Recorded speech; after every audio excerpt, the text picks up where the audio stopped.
Craneoencefálico. Vamos a hablar un poco de la parte de etiología, de mecanismos.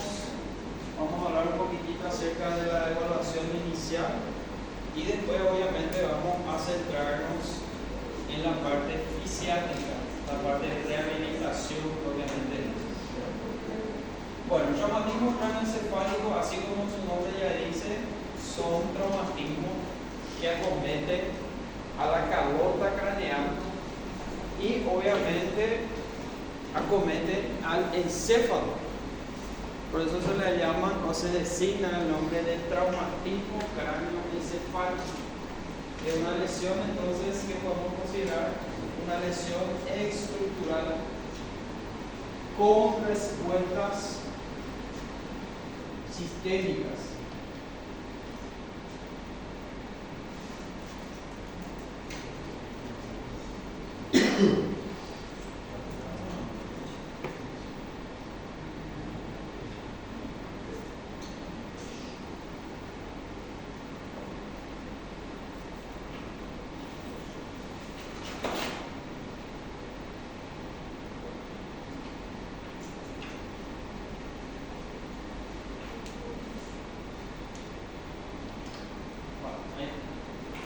El trauma principal causa mortalidad menores de 45 años, 1 a 2% de las muertes por todas las causas, 10 a 15% de mortalidad, fundamentales por traumatismo craneoencefálico.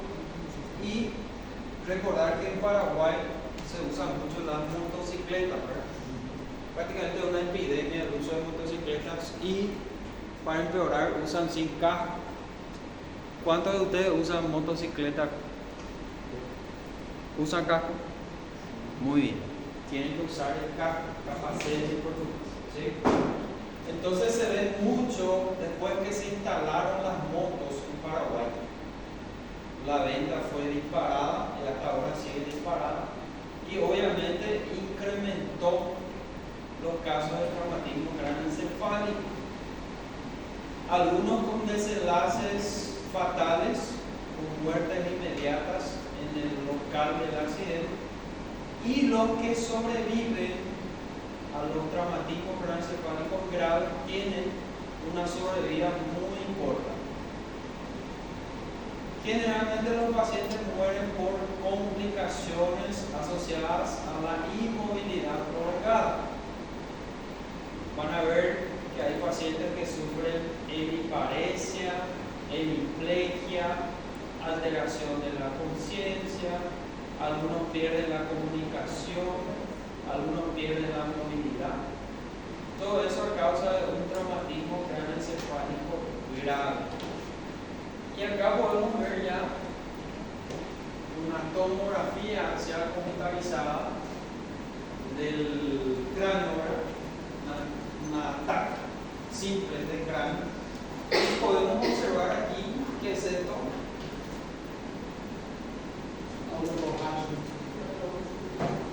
Es un acúmulo de sangre, ¿verdad? Comúnmente llamamos hematoma, ¿verdad? Un hematoma que se forma ahí entre el parénquima cerebral y la calota craneal. Recuerden cuáles son los huesos que forman la calota craneal. Tenemos el frontal, los parietales, temporales y el occipital. Generalmente la sangre se acumula en la región temporal, ¿verdad? Subdural y epidural son las clasificaciones clásicas del traumatismo craneoencefálico. Y el mayor problema que genera la presencia de estos hematomas, ¿cuál es? ¿Cuál es el problema generado por los hematomas?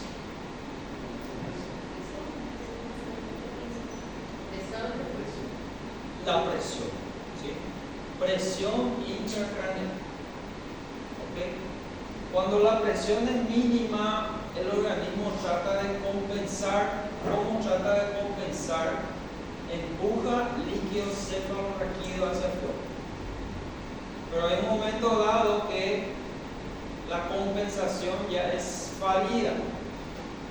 Y ahí empiezan los signos, síntomas de una hipertensión intracraneal. Entonces, esto se llama hematoma subdural. Los hematomas subdurales tienen peor pronóstico que las epidurales. ¿Okay? Las subdurales tienen peor pronóstico que las epidurales. Mortalidad inmediata, 50% in situ. Acá, como puede ver en el trasfondo, hay una tomografía axial computarizada. ¿En qué corte se observa? En el corte coronal. Y acá, nuevamente, nuestro hematoma subdural. Aquí tenemos la calota craneal, ¿verdad? Esto del lado derecho o del lado izquierdo. Lado izquierdo, ¿sí? Ustedes ya saben interpretar una tomografía. Me imagino que ya han visto algunas veces las tomografías. Esto se da en cirugía, creo que también. Traumatismo neuroencefálico, ¿o no dio? ¿En qué dio esto? Traumatismo neuroencefálico. ¿No dieron en cirugía? Mortalidad precoz, 30% durante las primeras horas y la mortalidad tardía, 20% a partir de la primera semana del ingreso hospitalario. Bueno, definición, entonces consideramos que es un daño, una lesión estructural o funcional del encéfalo y sus envolturas, producida por un intercambio brusco de energía cinética. Recuerden que la capacidad del neurocráneo, de la bóveda craneal, es de aproximadamente 1500 cc. 1500 cc diseñados para 1500 cc de órganos, líquido cefalorraquídeo, vasos sanguíneos. Si hay algo que entra ahí, ya aumenta la presión. Todo lo que entra y aparte de eso, ya aumenta la presión. ¿Ok? Muy bien. Causas, sabemos los accidentes de tráfico. También puede aparecer por maltrato infantil. ¿Ok? Accidentes pediátricos, ¿verdad? Bicicletas, violencia, agresión física también. Pero la mayor causa son los accidentes de tránsito, un 85%. ¿verdad? Maltrato infantil, hay que sospechar siempre también cuando la criatura viene con algún estigma de traumatismo, ¿verdad? Que dice que la criatura se cayó de la cama, los lactantes menores, a 4 meses. Un lactante menor de 4 meses es medio difícil para que se caiga, ¿verdad? Porque ellos no tienen todavía ese giro completo, no pueden sentarse. Entonces hay que tener cuidado con eso. Si hay estigmas ahí de traumatismo, hay que tener mucho cuidado con esos pacientes. ¿Okay? Bueno, ¿qué faltó acá? En traumatismo también por deportes de contacto. ¿Sí? Wrestling, por ejemplo, fútbol americano, también puede causar una lesión encefálica. ¿Ok? Otro deporte violento, box, también el MMA, son deportes de contacto que pueden generar lesiones del encéfalo y de la calota craneal, ¿verdad? De su envoltura básicamente. Hay una fractura que se llama fractura en pelota de ping-pong, cuando se hunde prácticamente el hueso del cráneo. ¿Sí? Muy bien. Hay incluso una película sobre eso, ¿verdad? ¿Ya vieron esa película? Creo que se llama Entre Gigantes, algo por Willy Lee. No sé si ya vieron. Él fue el que descubrió la encefalopatía traumática debido a los golpes generados en los deportes de contacto, especialmente el fútbol americano. En la época la liga de fútbol americano le quería matar, ¿no? Africano, Sí, nigeriano.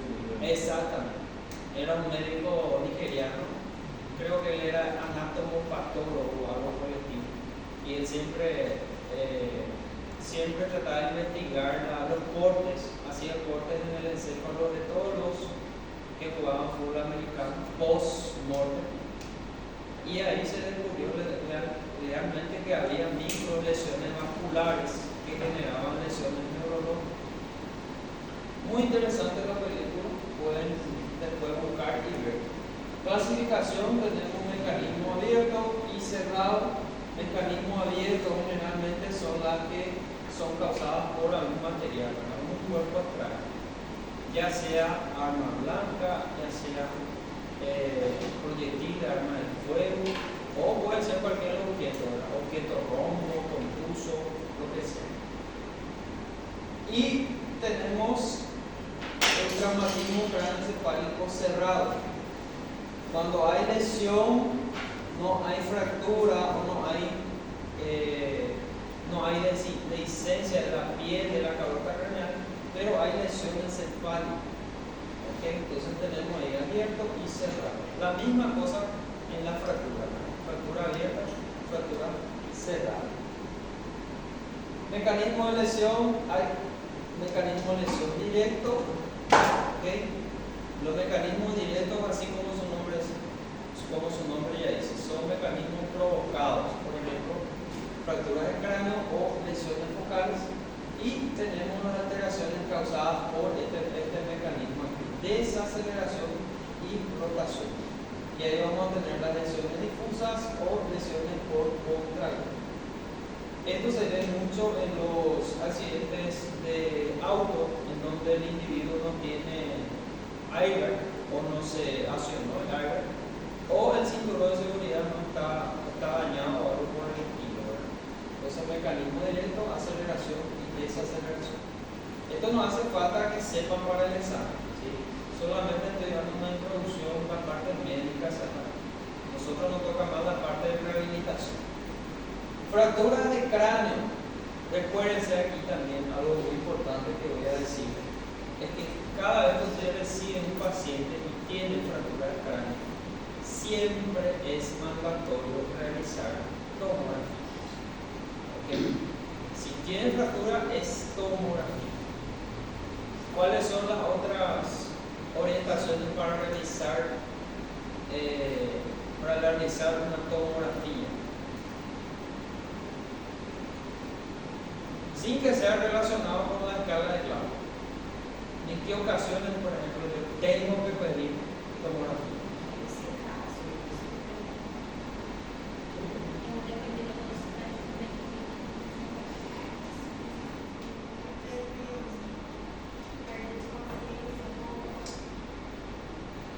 Pérdida de conciencia, también vómito, sin que sea relacionado con la escala de Glauber.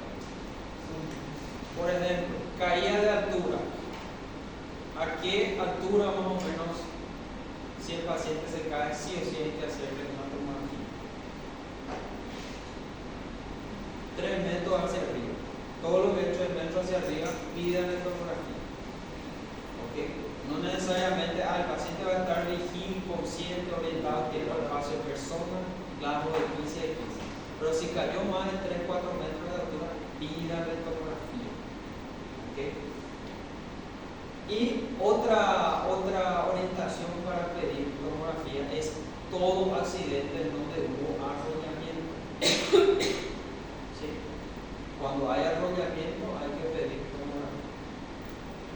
Sí o sí. Ahora, si hay un luchador de boxe, recibió un knockout, se quedó un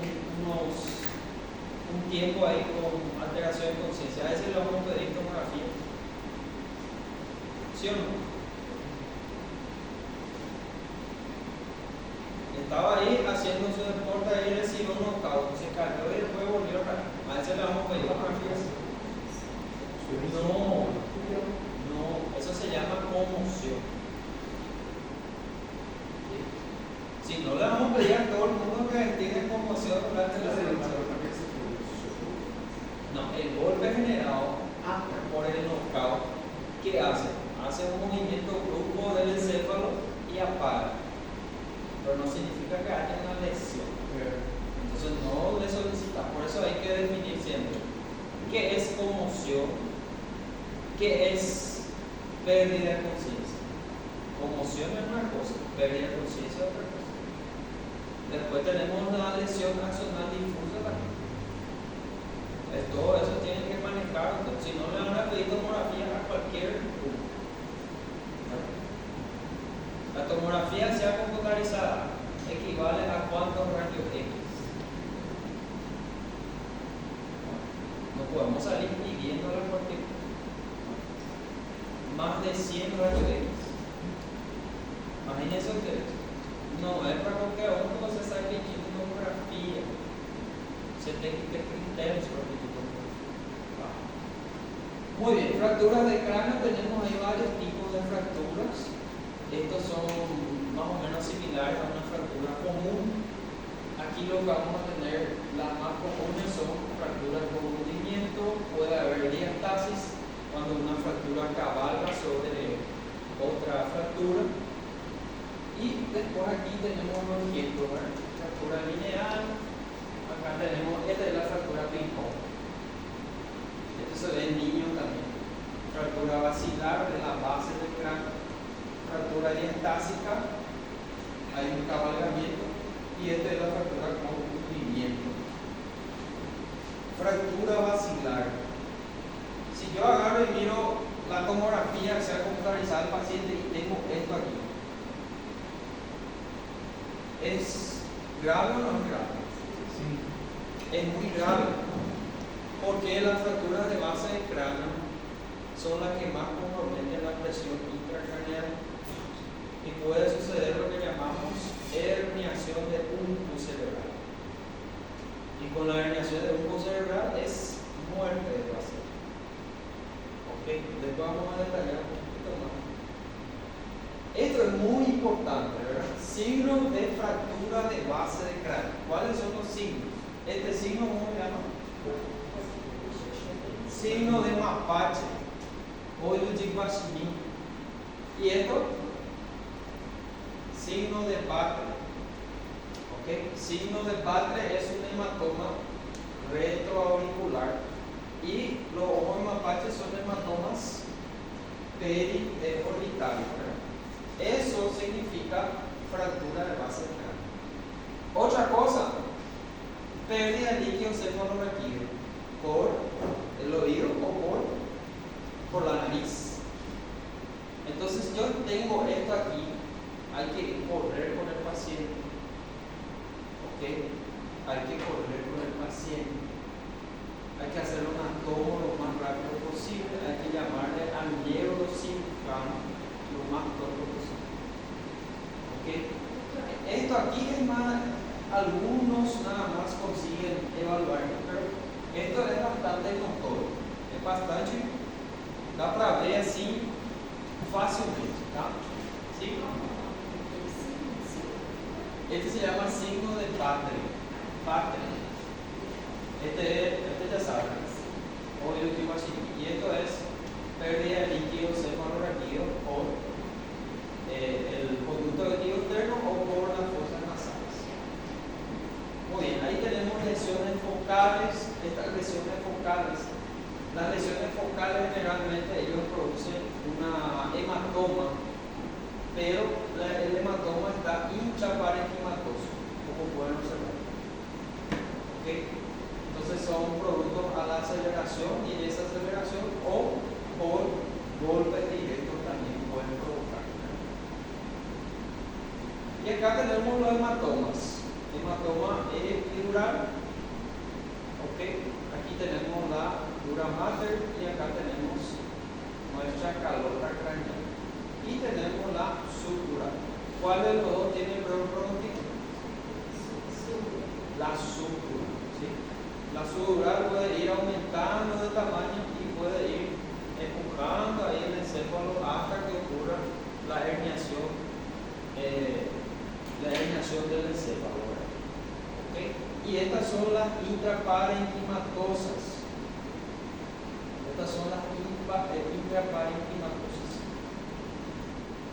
Ahí está, hematoma epidural, 85% de los casos son de origen arterial. Presentación clínica, pérdida de conciencia, seguido de un periodo de lucidez. Esto y posteriormente un deterioro de los glóbulos. Después tenemos el subdural, que sería ofrecer. En la tomografía, que va a haber una imagen hiperdensa por debajo de la tabla interna del cráneo. Y acá tenemos el subdural. Geralmente a gente usa a famosa expressão, né? A epidural parece mais ou menos uma laranja, tá? E a subdural parece uma banana. Para lembrar. Subdural, ¿ok? Consecuencia de la hemorragia venosa se clasifica en función del tiempo. Los 3 primeros días del tratamiento subagudos, después ya empiezan a cronificarse. Supone una lesión traumática con mayor morbilidad. Recuerden eso. ¿Cuál de los dos tiene mayor mortalidad? Es la subdural, 50 a 90% a pesar de la cirugía. Imagínense ustedes, a pesar de que yo abra el cráneo del paciente y deje ahí abierto para que no haya un aumento de la presión, puede haber sobremuerte, incluso una cirugía. Y esto acá, lesión axonal difuso. Acá les voy a dar un intervalo lúcido. Esto es algo muy importante que tienen que recordarse cuando ustedes hagan su party. A veces hay los abuelitos, ¿verdad? Los abuelitos a veces caen, los mayores de 70 años, ¿verdad? Suelen ellos caer. Y al caerse, recuérdense que el encéfalo del abuelito, como es, ya tiene una cierta atrofia, ¿verdad? Esa atrofia aumenta el espacio entre la dura madre y la tabla interna de los huesos del cráneo. Entonces a veces el abuelito se cae y posterior a varias horas se va acumulando sangre. A veces el abuelito cae, pierde la conciencia, se le lleva en urgencias. Cuando llega en urgencias ya recupera la conciencia. Ahí luego le evaluás, el grado está 15 de 15. Ahí vos pensás, no, este paciente demasiado tiene TAP, ya es un abuelo mayor, le va a mandar a su casa. Se va a la casa y después viene inconsciente. ¿Qué pasó ahí? Un aumento gradativo de qué? De la hemorragia, del hematoma. Se fue aumentando y después el paciente ya pierde la conciencia. Entonces aquí tenemos el intervalo lúcido. ¿Okay? Eso se llama intervalo lúcido. Usted tiene calor o frío. Ella hay que desligar.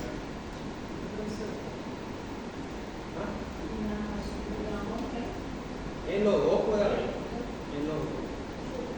Sí.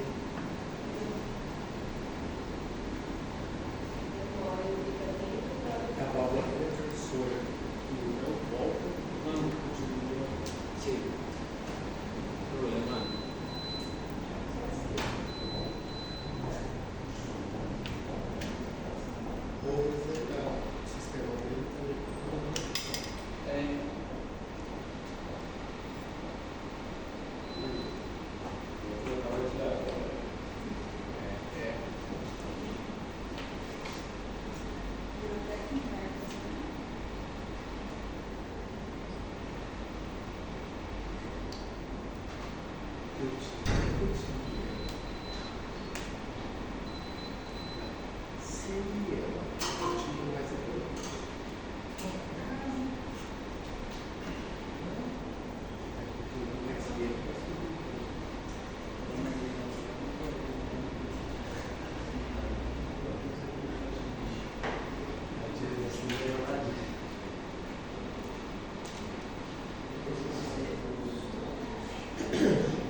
Bueno, entonces vamos a seguir acá. Entonces recuérdense, integro a los lúcidos, cuidado de los abuelitos, ¿sí?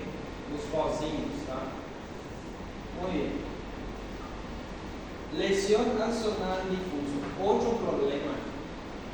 Lesión axonal difuso, el paciente a veces tiene una pérdida de conciencia y después llega a la urgencia, vuelve a hacer la tomografía y no ve absolutamente nada. Suele pasar eso. Hay que decir, pero este paciente está bien y de repente pierde la conciencia.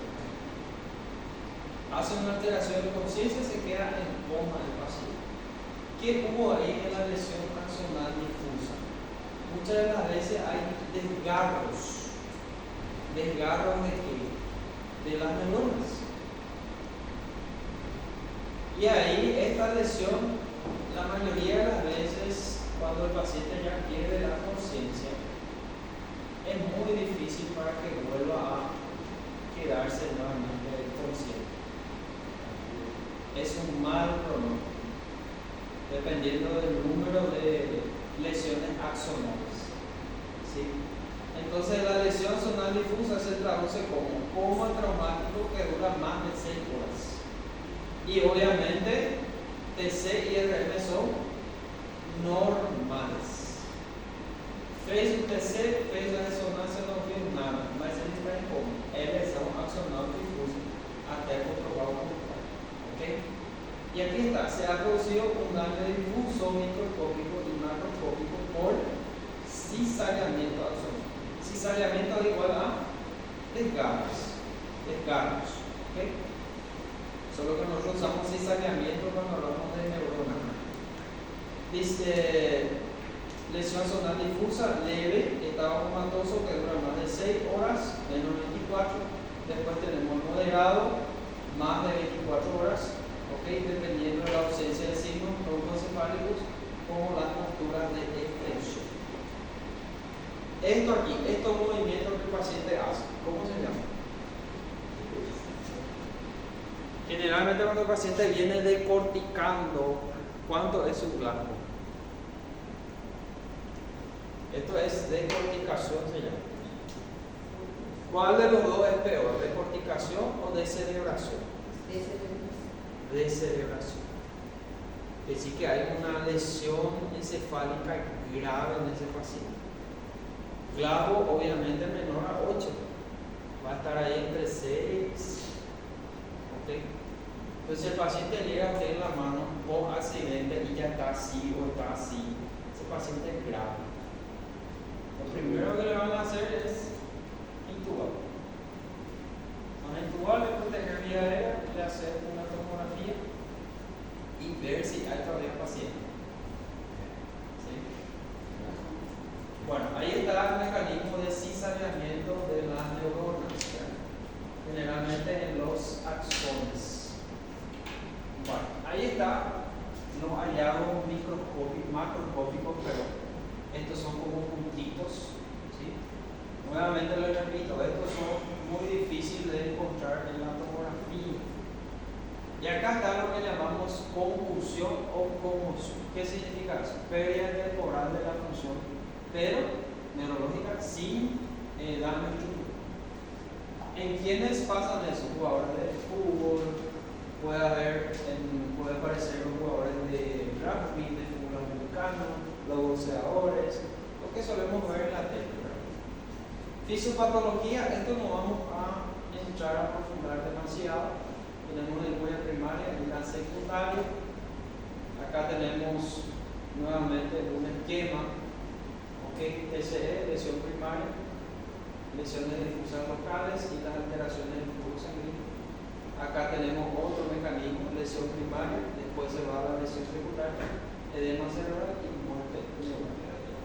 ¿Cuál es nuestro principal problema aquí con el TCE? Siempre va a ser relacionado a la presión intracraneal en un primer episodio.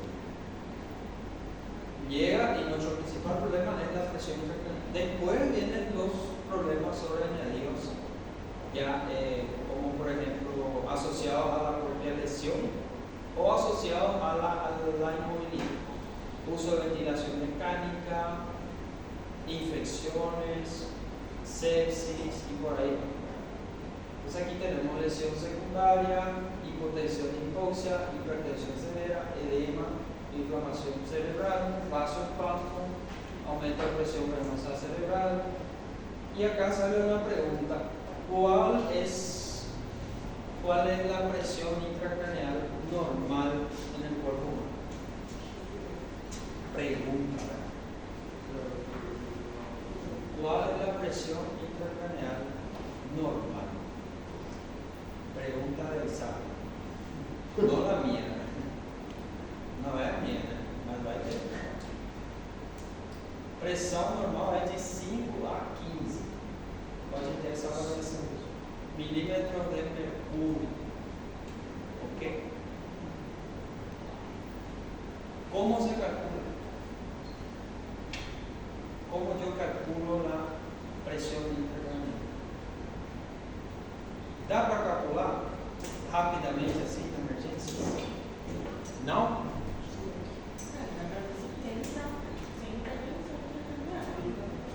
Como a doutora Brava?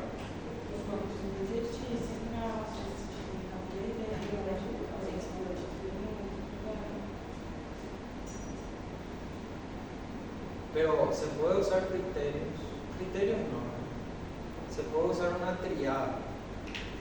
¿Cómo se llama esa triada? Triada de Cushing se llama. Cushing. ¿Okay? ¿Qué es la triada de Cushing? Hipertensión arterial, bradicardia y alteraciones de la respiración. Puede ser taquipnea o bradipnea. ¿Sí? Bradipnea es lo que van a ver. ¿Por qué? Si el paciente está sufriendo vamos de anatomía a la parte clínica. ¿Cómo sabemos que el cerebro está arriba, verdad? ¿Okay? Y el tronco está abajo, ¿sí o no? Bueno, entre el cerebro y el tronco tenemos una estructura membrano-fibrosa que se llama tentorio. ¿Okay? Si aumenta la presión de acá hacia arriba, hacia abajo, ¿qué vamos a encontrar abajo? El tronco encefálico. ¿Qué hace el tronco encefálico? Centro respiratorio.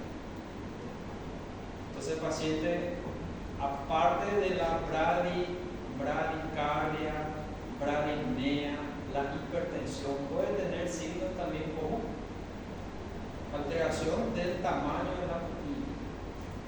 ¿Cuál es el nervio que controla el tamaño de las pupilas? El óculo motor. ¿Sí?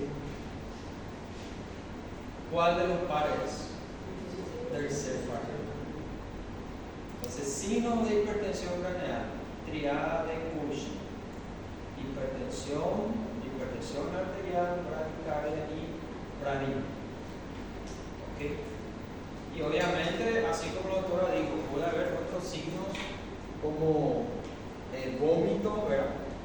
Alteración del tamaño de la pupila y alteración del estado de conciencia, obviamente. Decorticación, descerebración. Ok, muy bien. Manejo del TCE, vamos rápidamente acá. Prehospitalario. Aquí tenemos la prevención, ¿verdad? Tenemos que también hacer prevención.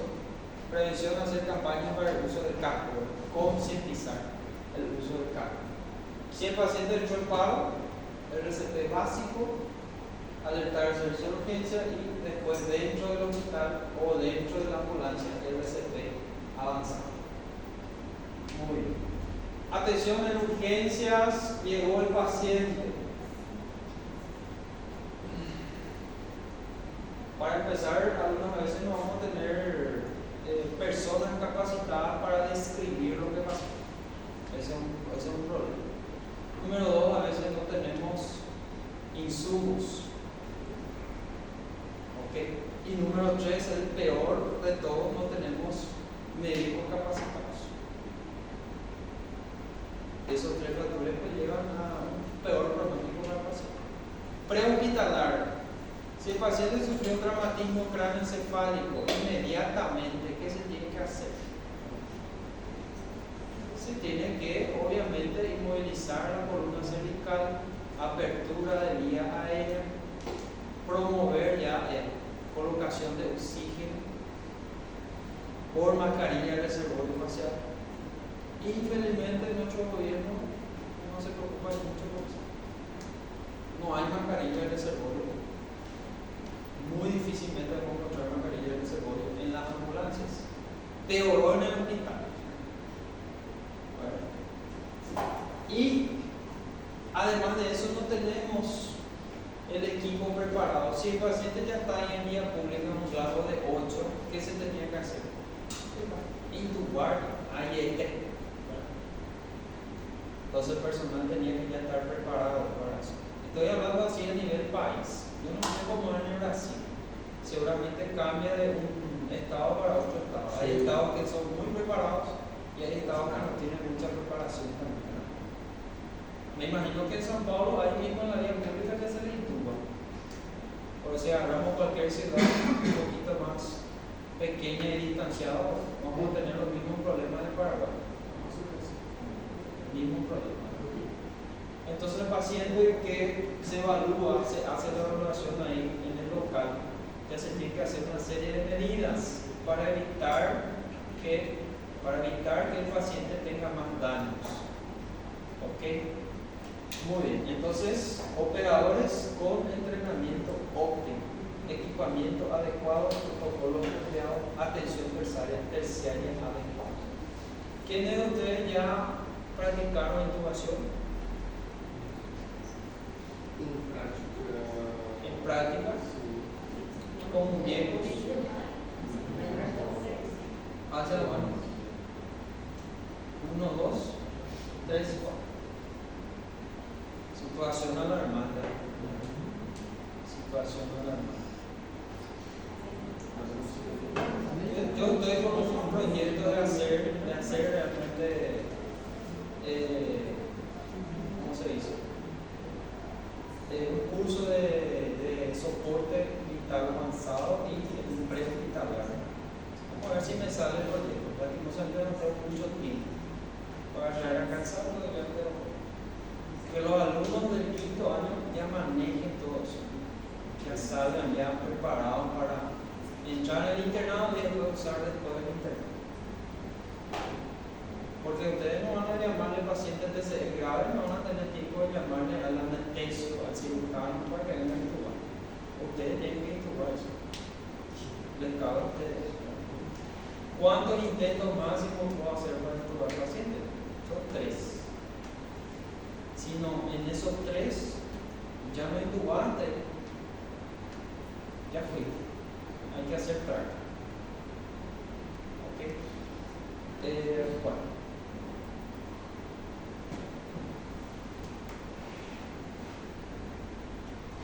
Bueno, esto es muy importante, ¿verdad? Numerosos estudios reportan disminución de mortalidad con sistemas de trauma y centros de trauma coordinados. Cuanto más haya coordinación, cuanto más haya, cuanto más haya preocupación, ¿verdad? Los sistemas de salud en esto va a mejorar obviamente el pronóstico del paciente. Éxito de función del sistema y no de uno de sus componentes, ¿verdad? Niños con TCE mayor sobrevivencia si son tratados en centros pediátricos de trauma o centros de adultos con personal capacitado en la atención pediátrica. Estos son algunos de los datos en un práctico. Evaluación inicial, estabilización, evaluación primaria, siempre recordar del ABCDE. ABCDE ustedes saben, ¿verdad? Paciente, entonces, paciente que llega, todo paciente que llega con un cuadro de TCE y TCE moderado, ¿verdad? Hay que hacer la evaluación inicial del trauma. Mismo que ya esté todo ahí, con la plancha rígida, con el collar cervical, usted tiene que hacer en secuencia nuevamente, ¿verdad? Siempre empezando de la vía aérea, si el paciente consigue verbalizar, hablar por lo menos, ahí consideramos que está previo, que está permeabilizado. Y después, ¿qué hacemos? ¿Ponemos un nuevo oxígeno a ese paciente? Por protocolo siempre se pone oxígeno. Siempre se va a poner. Y no es por cánula, es por mascarilla de reservorio facial. ¿Ok? La lista está abajo.